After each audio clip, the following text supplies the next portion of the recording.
No culpemos a los estadounidenses esta vez. Occidente en Europa se sobreestimó y actuó solo en este conflicto. Sí, este odio hacia los rusos que de alguna manera se pudo movilizar aquí, el por qué viene el ruso, sí, o sea, en una humillación. Así que también que eso fuera posible, o sea, que hayamos olvidado nuestra historia, que hayamos olvidado a 27 millones de soldados soviéticos que murieron en el 41 durante la campaña Barbarroja, que descontextualizamos el contexto, o sea, que todo eso no se contó. Así que, por segunda vez, digo, nuestros padres, nuestros abuelos, 27 millones de muertos en la Unión Soviética. Eso ni siquiera se menciona. Y ahora tenemos un discurso serio de que queremos ir a la guerra contra Rusia otra vez. Todo es tan emocional, social, económico, voladura de gasoductos, sanciones ineficaces. Estamos en una disonancia cognitiva, desconectados de nuestra historia, reprimiendo nuestras emociones y, políticamente, en una especie de ceguera perceptiva. Frente a lo que realmente está pasando, solo se puede sentir vergüenza, así que ahora llego a Zaporizhia. ¿Por qué? Tú también lo sabes. Cuando una se avergüenza tan implacablemente que no puede admitir su fracaso, ¿qué hace entonces? La mayoría de la gente ni siquiera puede decir perdón, oye, perdón, me equivoqué. Strack-Zimmerman, Macron y otros deben salir ante la prensa y compartir publicidad. Los rusos ganaron hace año y medio. Hay demasiados soldados. Dijimos que no queríamos más guerra. Nos equivocamos al rechazar la solución diplomática en abril de 2022. Estamos avergonzados y somos responsables.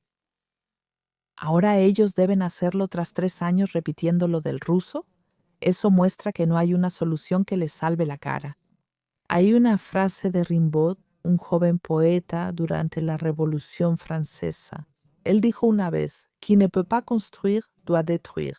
Quien no puede crear debe destruir. Quien no puede crear debe destruir.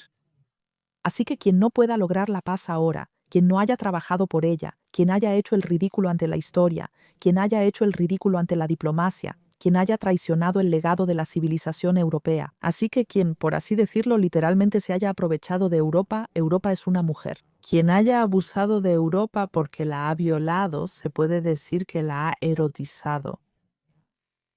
¿Qué más puede hacer él más que defenderse salvajemente? La cita de Rimbaud en realidad dice que me avergüenzo tanto hasta el fondo y que ya no tengo una solución digna, que ahora solo dejo escombros y cenizas detrás de mí, para que de cualquier manera la culpa sea de Putin, para que aquí de todas formas nadie piense que quizás tenemos una gran responsabilidad en todo esto de lo que he hablado. Bueno, y ahora estamos hablando hoy en una situación en la que Mark Rutte dio como un discurso críptico que se puede interpretar de varias maneras. Sí, el secretario general de la OTAN que interpreté así espontáneamente. Interpretar sigue siendo válido ya que ahora se trata de la planta nuclear de Zaporizhia, donde aún hay combates. La pregunta es si caerá una bomba atómica en esta planta nuclear y causará un desastre, como Chernóbil. Fue en el 86, ¿verdad? Sí, claro que habría un desastre nuclear. ¿Eso significa que tendrías algo como ¿cómo se llamaba? Fukushima, la de Japón o algo así? En principio, una fusión nuclear. Sí, en el momento en que tienes una fusión nuclear tienes movimientos de evacuación. Claro, todos tienen que salir de la región. Sí, así es. Y la pregunta ahora realmente es, y eso es lo que se está discutiendo. O sea, no quiero discutirlo aquí, tampoco quiero asumirlo, ni quiero ser distópica. Puedes ver videos de Patrick Barbe, Scott Ritter, Glenn Deason, entre otros. Eso significa la pregunta de si la Unión Europea llevará su nihilismo tan lejos que ahora contemple una escalada nuclear. Eso incluso se mencionó, sí, o sea, de hecho realmente se dijo. Eso, por supuesto, también se debe a que nosotros, como se dice, de manera análoga, o sea, ni militar ni nuclear, no logramos nada. No tenemos tanques, no hay nada que funcione. En la Bundeswehr todo está oxidado de alguna manera y también faltan soldados. Sí, eso significa que, por así decirlo, en el mando militar clásico no podemos, solo podríamos hacerlo de manera nuclear. Si decimos, de todas formas, Occidente tiene que ganar. Eso era ese discurso de la paz victoriosa, sí. Y en ese sentido, yo diría que el mayor peligro en este momento es la psicología, que dice que Occidente, la admisión de que hemos perdido, nuestra arrogancia despiadada y soberbia se nos revierte. La soberbia precede a la caída. Eso es lo que recibimos ahora. Antes de Navidad no se lo dijimos a nadie, ¿sí? Y por eso de verdad estoy muy preocupada, porque una cosa es esta posibilidad de escalada nuclear en Zaporilla y otra es la confiscación de bienes rusos. Este conflicto está ocurriendo mientras hablamos. Sí, o sea, ahora sí que hay mucha presión detrás de esto y eso es algo que debemos tener muy claro. Estamos hablando de confiscar bienes rusos por un valor de 200.000 millones de euros, que están en un banco de compensación en Bélgica. Eso no solo es una violación del derecho internacional, sino que también rompe con el principio, entre paréntesis, de Suiza, entre paréntesis, suavemente cerrado. En Europa los bienes están seguros. Ahora imagina que eso se confisca. Imagina que al día siguiente los chinos retiran toda su fortuna de Europa.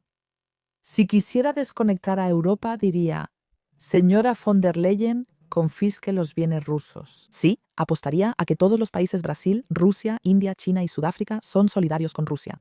Entonces todos los países Brasil, Rusia, India, China y Sudáfrica, que representan la mitad de la población mundial, retirarían sus activos de Europa. Europa se derrumba como un castillo de naipes. Y el hecho de que esto se exponga de manera analítica y objetiva, aparentemente ya nadie lo menciona, no aparece en las noticias, no se discute. Estamos cegados por la arrogancia y la ignorancia, yo también. A mí me dan ganas de llorar, sí. Usted mencionó al canciller federal más impopular de la posguerra, Friedrich Merz. Angela Merkel lo mantuvo a raya 16 años, quizá porque sabía que era un huevo podrido en el nido.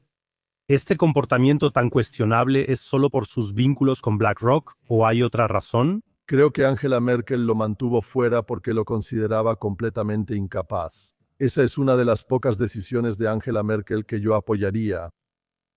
Ella tenía sus razones.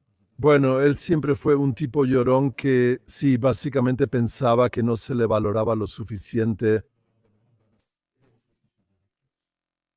Después, durante años, mantuvo vínculos con BlackRock. Él fue presidente del Consejo de Supervisión de BlackRock Europa. BlackRock y Larry Fink, el jefe y copropietario de BlackRock, lo hizo rico, más allá de sus sueños más salvajes.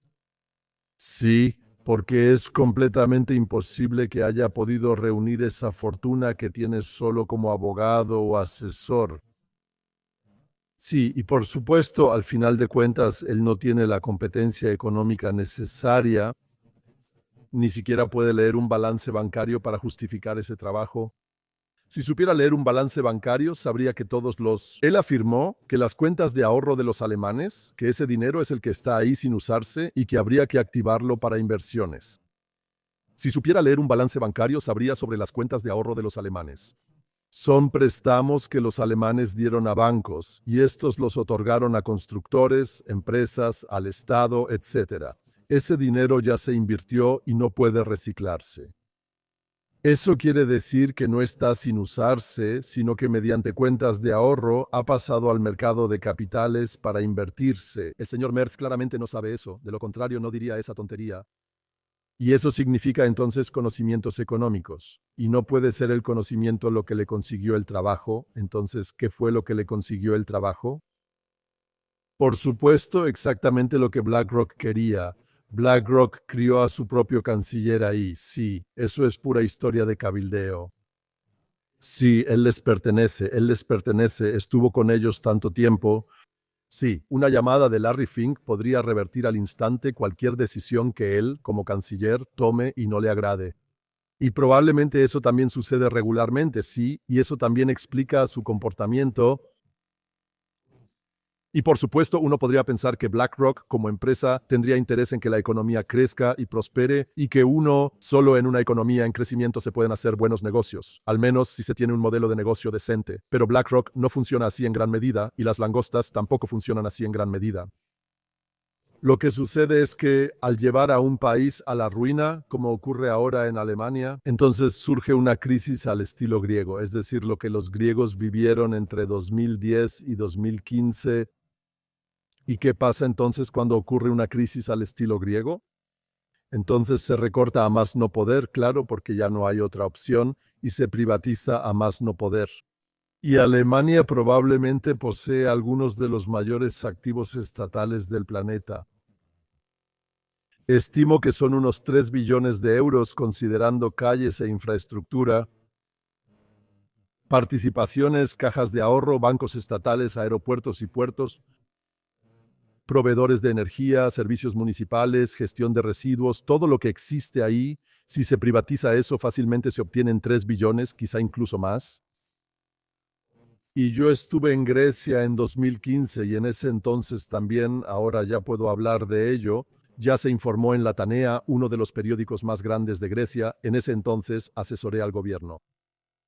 Y lo que uno vivió ahí fue la llamada, y aquí viene, privatización ucraniana, o sea, pusieron a Grecia bajo tanta presión que básicamente tuvo que malvender su patrimonio estatal. Eso significa que no hubo un proceso de privatización ordenado en el que realmente el valor de las cosas hubiera regresado al presupuesto estatal para pagar deudas y aliviar a los ciudadanos, sino que todo se remató por fracciones absolutas de su verdadero valor.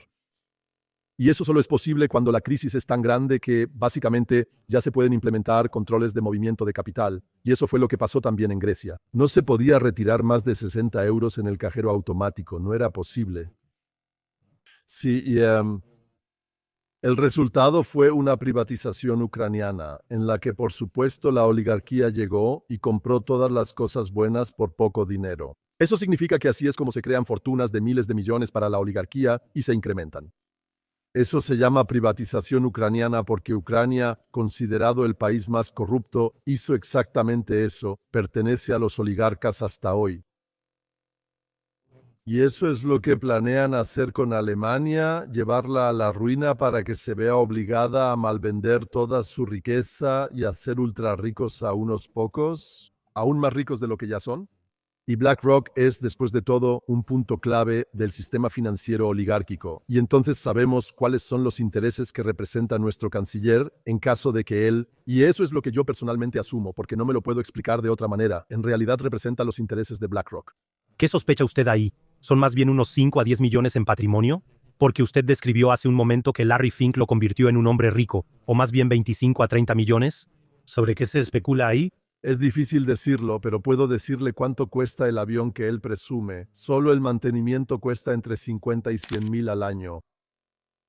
Es un avión bonito. Deseo que quien hizo su fortuna con trabajo duro la disfrute. Por eso estoy en contra del impuesto a la herencia.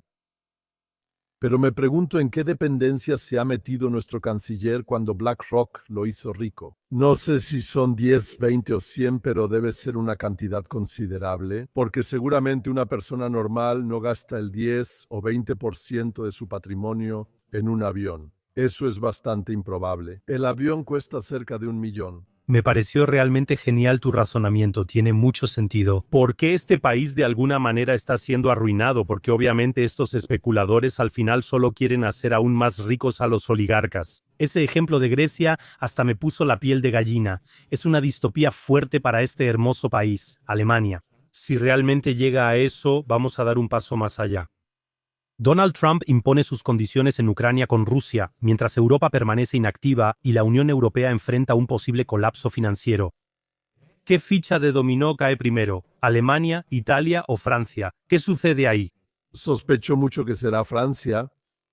Italia ya se está preparando intensamente para el colapso.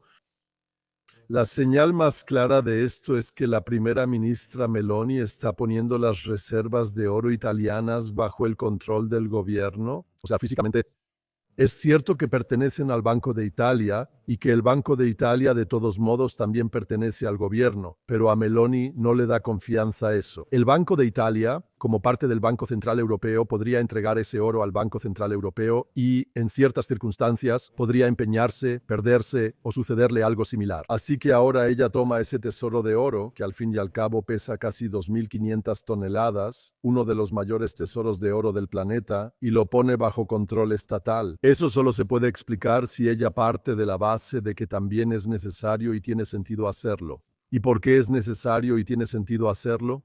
Porque se teme que en la gran crisis la oligarquía también quiera acceder a nuestro oro y que luego se empeñe en mercados internacionales de capital y desaparezca. Y en realidad solo puedo aconsejarle al Banco Central alemán que observe muy cuidadosamente lo que hace con su oro. Son 3.400 toneladas, es decir, casi 1.000 toneladas más que lo que tiene Italia. Y solo como dato adicional, el valor de mercado de este tesoro de oro italiano es de unos 300.000 millones de euros. Sí, 300.000 millones de euros. Y si el precio del oro sigue explotando como lo ha hecho en los últimos años, pronto podrían ser 600.000 millones. Sí, eso indica que Italia se prepara. Por cierto, Italia también ha sido recientemente mejor calificada debido a su política fiscal más prudente en comparación con Alemania y Francia. ¿Ha mejorado por las agencias de calificación? Pero quien está en el foco de las agencias de calificación y de los mercados es quien, primero, está sobreendeudado y segundo, obviamente, es incapaz de ahorrar. Eso es sobre todo Francia, y sospecho que Francia será la primera ficha de dominó en caer y que por el momento eso todavía se está deteniendo. Debido a que el Banco Central Europeo, cada vez que en Francia hay siquiera un indicio de problemas en los mercados de bonos, se observa que intervienen de inmediato, como ocurrió hace 8 semanas, cuando el Banco Central Europeo hizo su mayor intervención semanal desde 2020. Fueron 140.000 millones. Cada semana se pueden ver los datos, cómo cambia el balance del Banco Central Europeo y ahí el Banco Central Europeo en una semana. El balance creció en 140.000 millones. Eso significa que con seguridad hizo operaciones en el mercado y compró bonos. ¿Y de quién cree que compró esos bonos? Sí, probablemente vinieron de Luxemburgo, sí, y por supuesto de Francia. Así que Francia, con su nivel de endeudamiento, ha llegado al punto en el que estaba el promedio de los países europeos que necesitaban rescate. En 2010, al iniciar la crisis del euro, la deuda equivalía al 115% del Producto Nacional Bruto. Actualmente Francia tiene ese mismo nivel. En 2010 Francia estaba en 75-80% y desde entonces ha seguido creciendo. Sí, siempre se gastó más dinero del disponible, incluso comparado con el Producto Nacional Bruto. Y lo que vemos ahora es que Francia es el candidato al rescate, sobre todo porque está políticamente paralizado, está paralizado. No puede tomar decisiones que generen verdaderos ahorros. Cuando llegue ese momento, la pregunta es ¿qué tan grande será el rescate para Francia y el promedio? El tamaño promedio de los paquetes de rescate en la primera ola de 2010 a 2015 fue del 44% del Producto Nacional Bruto. Por ejemplo, Grecia tenía alrededor de 260 o 270 mil millones de Producto Nacional Bruto, y de eso, el 44% solo en Grecia fue más. El promedio fue 44%. Si vemos, todos los candidatos al rescate entonces sumaban un Producto Nacional Bruto de unos 800.000 millones. Francia por sí sola tiene un Producto Nacional Bruto de 3.300.000 millones. Si ahí se necesita un paquete de rescate del 44%, entonces se va a poner divertido. Entonces estaríamos hablando de mucho más de 1 billón, o sea, 1.300, 1.400, 1.500.000 millones, algo así, esa clase de cifras. ¿Y quién se supone que va a pagar eso? Los italianos no lo van a hacer, no pueden. Los franceses son los que necesitan el rescate, ellos tampoco pueden. Los españoles seguramente no lo harán, porque también tienen más del 100% de deuda. ¿Quedan Alemania, Austria y Holanda? ¿Esos tres quedan? ¿Austria y Holanda no son tan grandes? Eso significa que el 80% de la cuenta va a Berlín, y por supuesto, al final no a Berlín, sino al contribuyente alemán. Y con eso, en combinación con el programa de endeudamiento de nuestro canciller de BlackRock, catapultamos la deuda de Alemania al 132% del Producto Nacional Bruto, 17% más de lo que Francia tiene ahora. Lo he calculado y ese es el final. Se trata solo de eso, quiero ser visto, quiero hacer algo donde pueda salvar al mundo para que mi vida tenga un significado. Mis padres no me ven y quienes no comparten mi ideología son raros. El comunismo y el socialismo fracasaron porque quisieron crear un nuevo ser humano para lograr justicia total. La naturaleza nos ha dotado de diferentes karmas, no sé cómo se dice en plural, y tenemos que aceptar que las cosas son diferentes. La moral es cuestión de gusto político, ya que sin instinto debemos soportar algunas cosas. Y cuando uno intenta hacer que todo sea igual, a menudo causa más daño. Eso no significa que los alimentos en este planeta no estén organizados de manera justa, pero esa carencia está organizada. Nos preocupamos por personas fuera de nuestro país y su alimentación, mientras que en la antigua República Democrática Alemana las mujeres aún reciben salarios miserables. Entonces, todos esos son factores en los que puedes preocuparte por cosas que no puedes cambiar, para que te distraigas de las cosas en las que sí puedes hacer algo. Y ese es justamente el punto. Los de izquierda y verdes no lo entienden, porque en esas organizaciones hayan una tarea.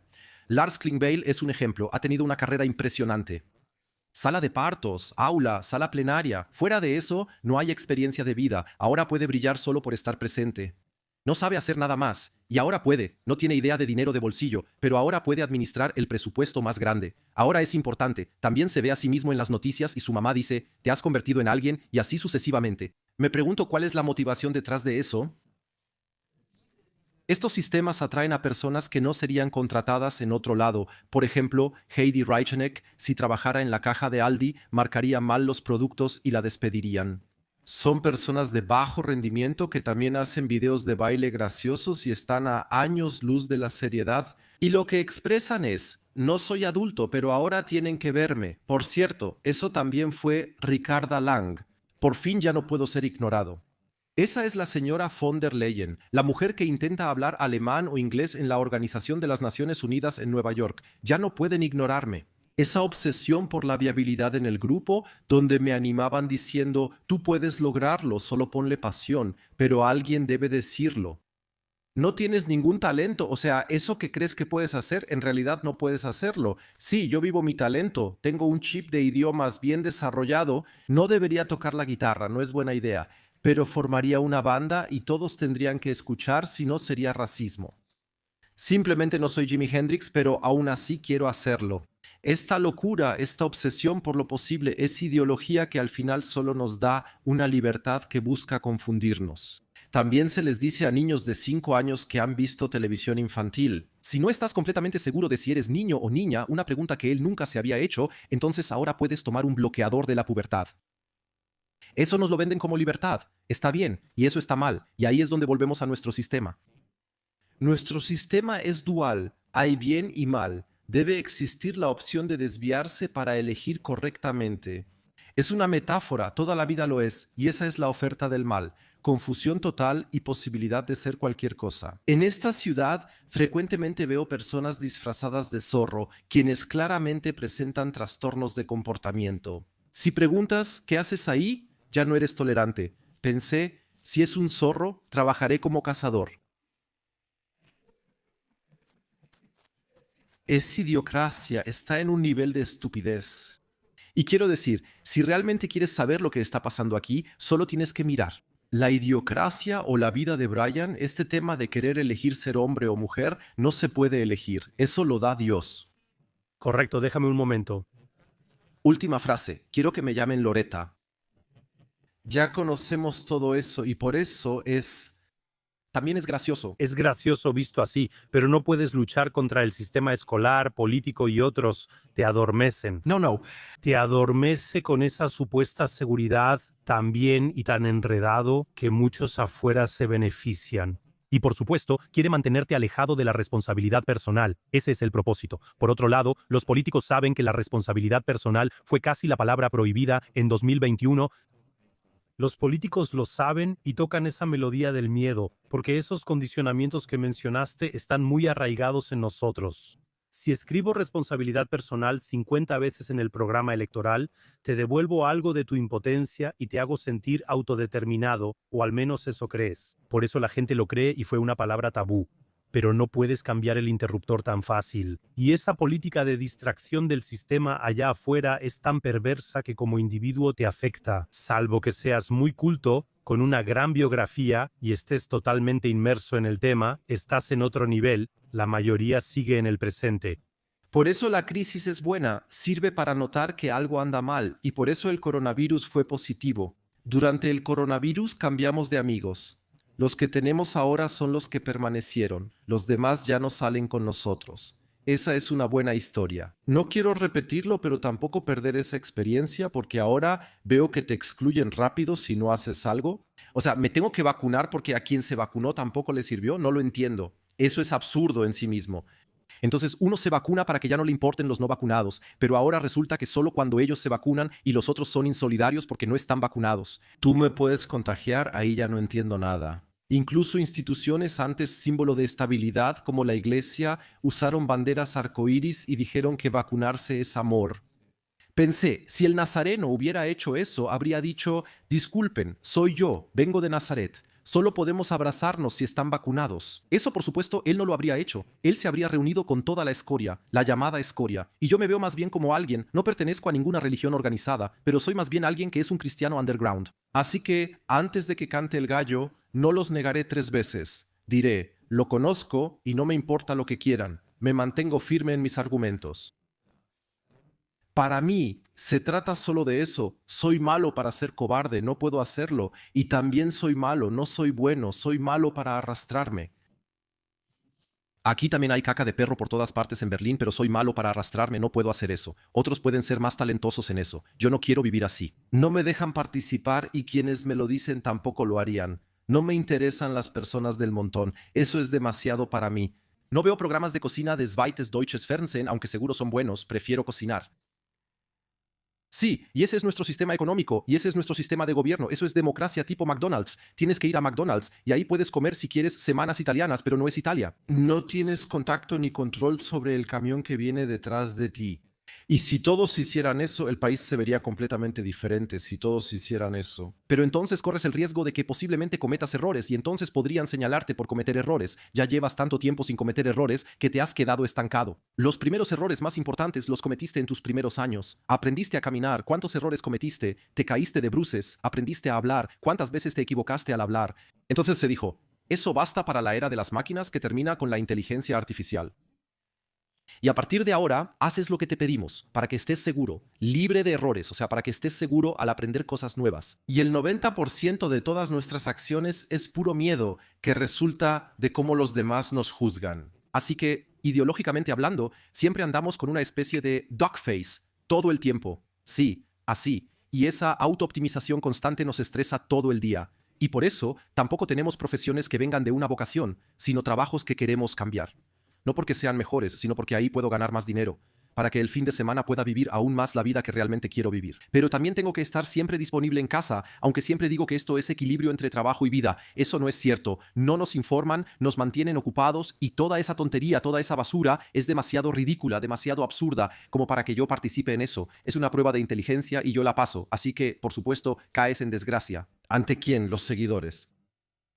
Ante los seguidores, aclaro que como representante de los medios mi interés nunca fue uniformar, sino informar. Son ciudadanos, no súbditos. Y lo que realmente quiero, así es como organizo mi noche cuando estoy de gira. Quiero volverme innecesario. Quiero decir, gracias, eso lo puedo hacer yo mismo. Como instructor de esquí, quieres que la gente eventualmente empiece a esquiar y no que estén siempre en el curso, ya esquía. No, es que tengo que, eso no lo quieres. Un instructor de esquí que siempre quiere eso es parecido a la industria farmacéutica. No quiere que te cures porque sano no eres cliente. Políticamente, seguimos siendo clientes de la ideología. Yo no lo necesito. Lo que necesito saber es más antiguo y estable como no darás falso testimonio contra tu prójimo. Eso me basta. No necesito verificadores de hechos, lo siento, no los necesito, así, no los necesito, y por eso tampoco me interesan los políticos de alto nivel como líderes, así como líderes reconocidos oficialmente por el Estado. Me interesan las personas que se convirtieron en líderes por su vida, pero no por declaraciones, y aquellos que existieron en la vida, en su momento, nunca fueron apreciados por el gobierno de entonces.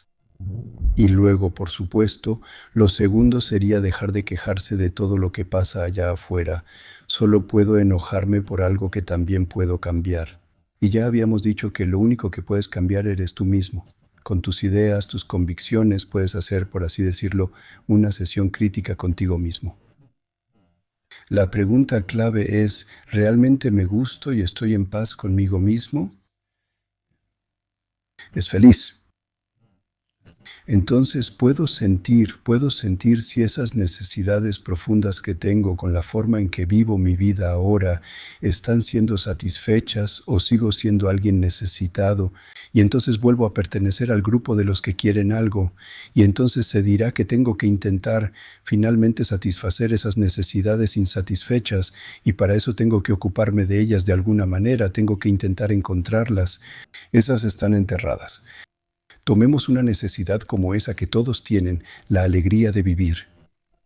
En algunos eso está muy profundo. La alegría de descubrir también es una de esas, el deseo de crear.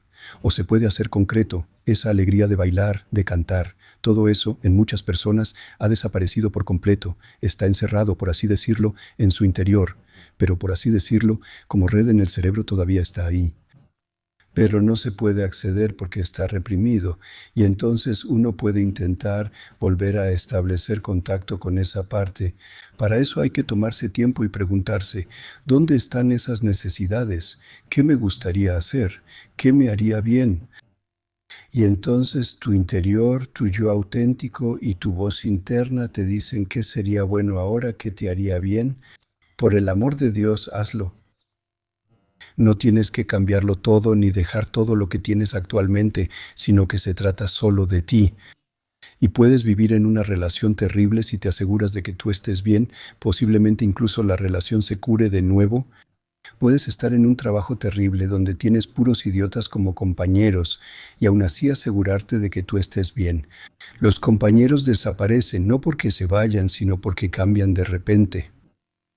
Eres capaz en cualquier lugar de llevar un nuevo espíritu, un nuevo sentimiento y una nueva percepción al mundo, pero no mientras seas alguien que siempre quiere algo de los demás, y eso eres mientras sigas siendo necesitado y seguirás siendo necesitado hasta que no hayas escuchado y sentido dentro de ti mismo cuáles son las necesidades que quizás has reprimido toda tu vida y por eso, como se dice en psicología, te has alienado de ti mismo, te has vuelto extraño para ti mismo.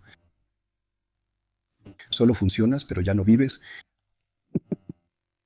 Y por eso ese es también el punto. Y cuando logras liberarte de esos enredos, es un gran alivio. Lo sé por las muchas conversaciones que he tenido con personas que lo han logrado. Eso se siente tan liberador y tan satisfactorio que en la siguiente frase dicen, y de donde vengo ahora, de esa prisión de mis propias ideas, ahí nunca volveré. Eso significa que es duradero, no necesitas 20,000 sesiones de terapia, ni siquiera necesitas 15. Cuando eso sucede, cuando alguien dice, oh, ahora volví a sentir ese contacto conmigo mismo, a veces eso también es muy intenso. Empiezan a llorar y se arrodillan porque de repente es algo muy fuerte. Si se mantienen firmes y dicen que no quieren soltar esto porque es muy valioso para ustedes, entonces es una nueva vida la que comienza ahí. Así es como lo llaman, he nacido de nuevo. Sí, ese es el segundo nacimiento, esa divinidad que vuelves a sentir en ti. Si me ofrecieras eso ahora, sería 10 veces mi salario anterior. Y si tuviera que regresar a mi trabajo de asegurador o maestro, nunca lo aceptaría. Pero mencionaste esa autoalienación, o mejor dicho, el cautiverio. Ahora llega un catalizador que las generaciones pasadas no tenían. Ahora voy a hablar de la inteligencia artificial. Eso va a llevar a aún más autoalienación. Y la verdad es que a veces tengo un presentimiento inquietante cuando veo cómo se desarrollarán las cosas en los próximos años. Estamos hablando de crecimiento exponencial, cuando el fundador de ChatGPT dice, todo esto avanza un 300% cada año. Este año es el factor 4, en 5 años será el factor 1056. Hablamos del gran reinicio, del 2030, o la singularidad. Probablemente vamos a cambiar por completo lo que significa ser humano. No puedes comparar esto con un martillo, un cincel o viejos Nokia que cambiaban un botón cada 5 años. Esto es una fuerza totalmente nueva. Eso lo sienten todas las personas, ¿no? Sienten que lo que hasta ahora considerábamos el núcleo de nuestra humanidad, de repente... Y eso son estas capacidades cognitivas. De repente estas máquinas lo hacen mejor que nosotros. Vengo de una época en la que nos preguntábamos qué nos diferenciaba de los animales. Eso fue difícil, pero al final dijimos, está en estas capacidades cognitivas y también en la habilidad de ser consciente de algo. Nos alegra tener eso, ya que estas capacidades cognitivas nos distinguen de los animales. Ahora hemos construido máquinas que tienen potenciales cognitivos más fuertes que los nuestros. Eso seguirá así, ellos pueden hacer todo mejor que nosotros. Se podría decir de manera muy simple, todo lo que hago en este momento y que puedo escribir de tal manera que te lo explique y tú también puedas hacerlo, también lo puede hacer una máquina. Eso significa que ahora puedes revisar las profesiones que aún encuentras, donde tienes que decir no, eso solo lo puede hacer esa persona, porque no se puede escribir. Mi ejemplo siempre es esa persona que anda como jardinero con un soplador de hojas y todo eso se puede escribir. Al final tú mismo puedes quitar el tubo y eso también puede hacerlo una máquina con las hojas y otras cosas. Pero el jardinero que ama sus rosas, ese que va todos los días y ve que les falta y tal vez hasta les habla y cuida de sus rosas,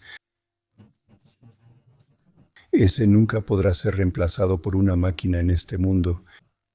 Esa es ahora la imagen bonita. Eso significa que perdemos todo esto. Tareas que en realidad nos impiden enamorarnos de lo que hacemos.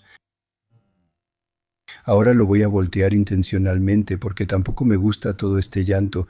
No merecemos otra cosa, nos hemos vuelto megalómanos. Pensamos que nuestras capacidades cognitivas bastarían para resolver todos los problemas del mundo. Y ahora de todos modos tenemos que admitir que eso fue una creencia errónea que hemos arrastrado desde la Ilustración. Al final, con nuestras capacidades cognitivas hemos creado problemas que antes no existían. Eso significa que sería genial si todo eso desapareciera y estas máquinas pudieran calcular mejor cuáles serían las consecuencias de una acción determinada en el sistema completo. Aparentemente no pudimos comprenderlo, aparentemente fuimos demasiado tontos para eso. Si no, no habría tanta basura plástica. Leí que el dosh o bacalao del mar Báltico se está extinguiendo por la sobrepesca. Uno no debe estar en su sano juicio para hacer eso, que persigan tanto a un pez que al final ya no quede ninguno. Y eso es solo un ejemplo, o sea, estamos cortando la rama en la que estamos sentados con mucho valor, y eso es una señal de bastante confusión. Pero ahora tenemos una sociedad con muchísimas personas necesitadas y personas que tienen problemas para asumir su propia subjetividad. Ahora llega la inteligencia artificial. Para mí es como el cañón perfecto allá afuera. Si tienen tiempo y no se les necesita, puedes mandarlos directo al frente. Sí, y ahora voy a hacer algo muy feo. Ahora digo, si así es, pues así es. No puedo salvar al mundo, no puedo educar a todos. Lo intento ahora. Desde hace 20 años intento llevar una actitud diferente al mundo. Y si muchos simplemente no lo hacen, que no lo logran, que siguen atrapados en sus viejos patrones y a los que les sigue valiendo completamente madre si este mundo se destruye. Entonces sí, así es. No puedo cambiar a otras personas y por favor solo puedo ocuparme de lo que sí puedo cambiar. De lo contrario, es una especie de automutilación. No hago eso. No voy a lugares donde sé que no sirve, por eso no asisto a muchas manifestaciones. Está bien que aquí en Berlín se manifiesten todos los días, pero me gustaría saber qué se ha logrado con eso, aparte de que uno puede darse palmaditas en el pecho y decir yo estuve ahí.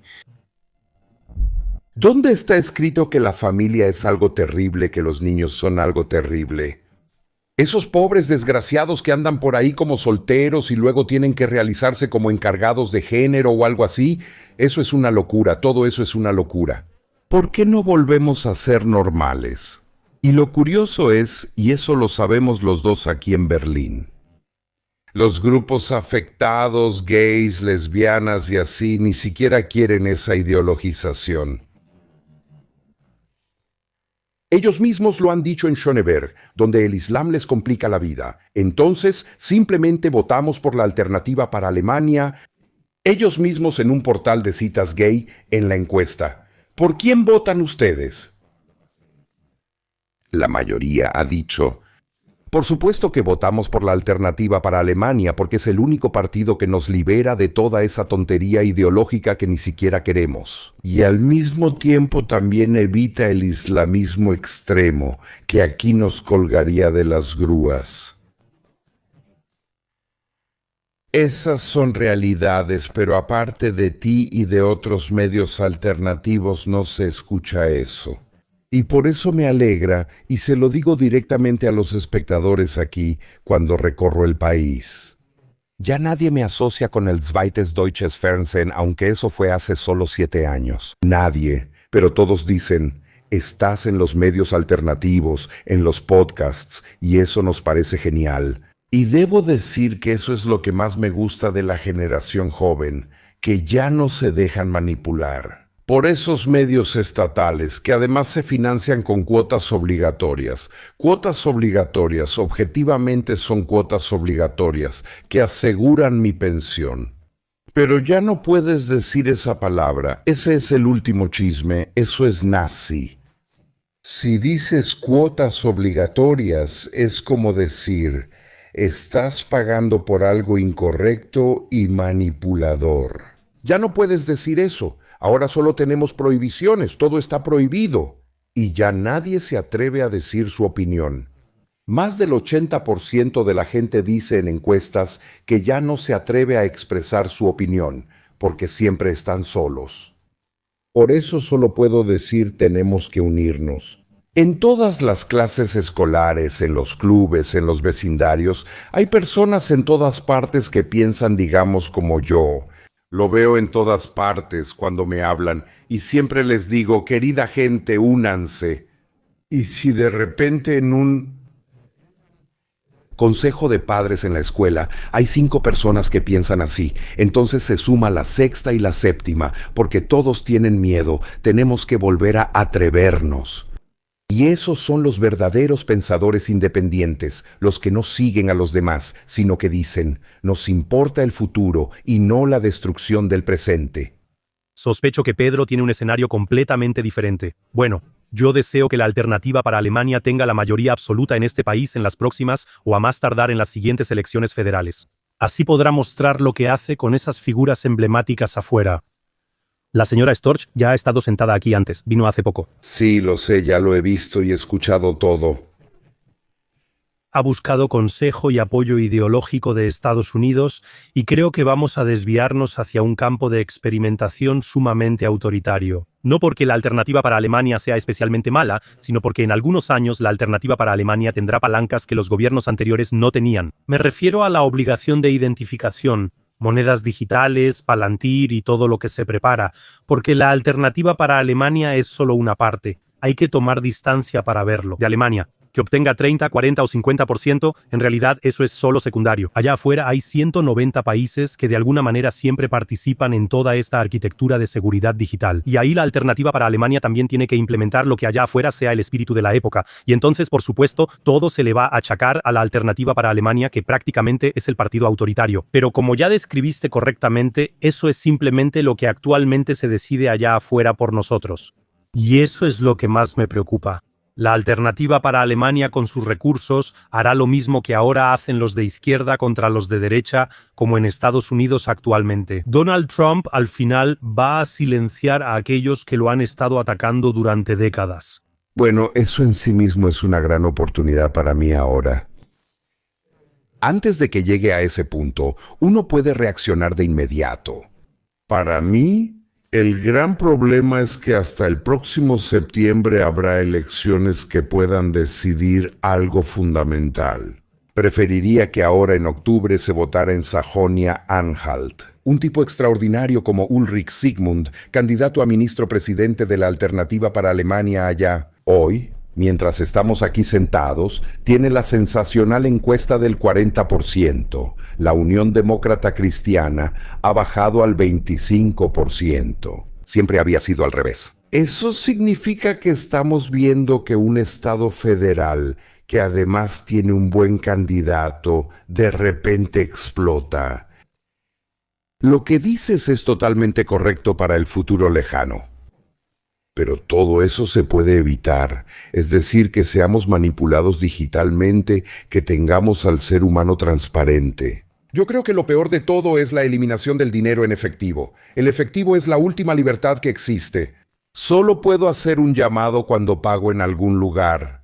En un restaurante, por ejemplo, ya me ha pasado varias veces. Y luego viene el mesero y dice que pague con tarjeta. Entonces yo digo bien fuerte para que todo el restaurante escuche. Solo los idiotas pagan con tarjeta. Entonces todo el restaurante se pone a 100.